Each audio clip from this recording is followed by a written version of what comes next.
We are back at 7:42, and the April 15th deadline to file your federal income tax return for 2024, it's quickly approaching, and experts are warning that during tax season, there is a significant spike in scams. So how can you protect yourself? Well, we've got those answers this morning. Paul Auster, the president of credit repair firm Better Qualified, joins us this morning. Good morning, Paul.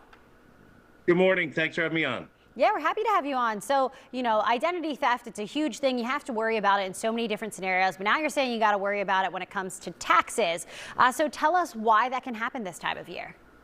So the first thing is that most consumers don't understand that you can actually set up a PIN for your tax returns. And the IRS will not process a tax return that does not have this PIN associated with your Social Security number. Very, very important, because what happens is the identity thieves use your Social Security number to file a tax return in somebody else's name.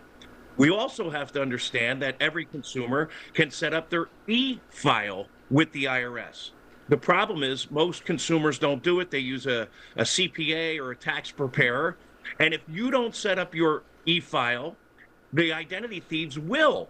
And that makes it super easy to file those tax returns in your name.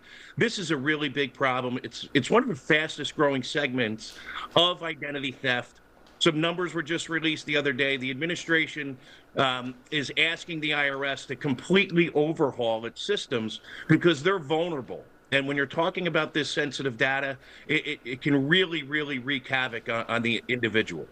Yeah, scary situation. So what about warning signs? Are there things that people maybe can look out for if their personal identity has been stolen?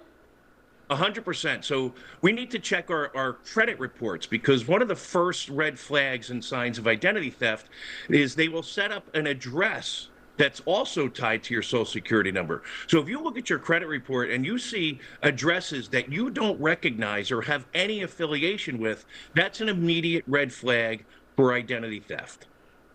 And you're saying the best way to prevent your information from being stolen in these scenarios is that PIN number and the e-file.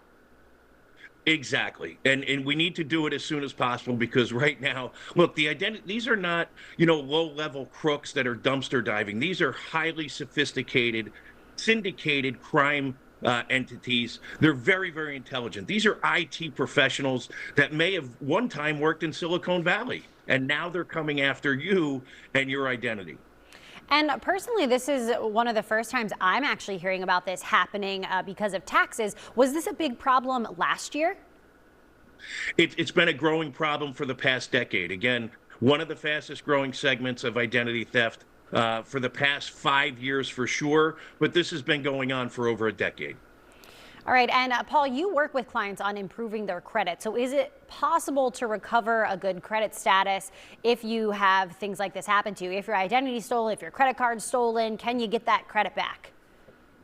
You can. But again, it's up to us to monitor our own credit. One of the good hangovers from the pandemic is we now have weekly access to our credit report. So go to annualcreditreport.com. Again, that's annualcreditreport.com. to check your credit report. Now, I'm not saying you have to do it every week, but it's something that we all should be doing on a regular basis. You don't need to have your credit scores. They change every 30 days anyway. So just look at that information that's on your report on a regular basis. Again, one of the immediate red flags for identity theft are addresses or aliases, right? AKAs, also known as. If there are names that are on your credit report that don't match your name, again, immediate flag for identity theft. Well, filing your taxes is already stressful enough. You certainly don't want to get scammed, Paul. These were great tips. Thank you so much for the information. Real quick before we go, where can people go to get more information about you? Just go to betterqualified.com. That's betterqualified.com. We actually created a whole do-it-yourself, step-by-step guide after the Equifax data breach. These are some just simple things that we can do to help protect our identity. The government's not going to do it, the banks, the IRS. We have to take responsibility and be very proactive here.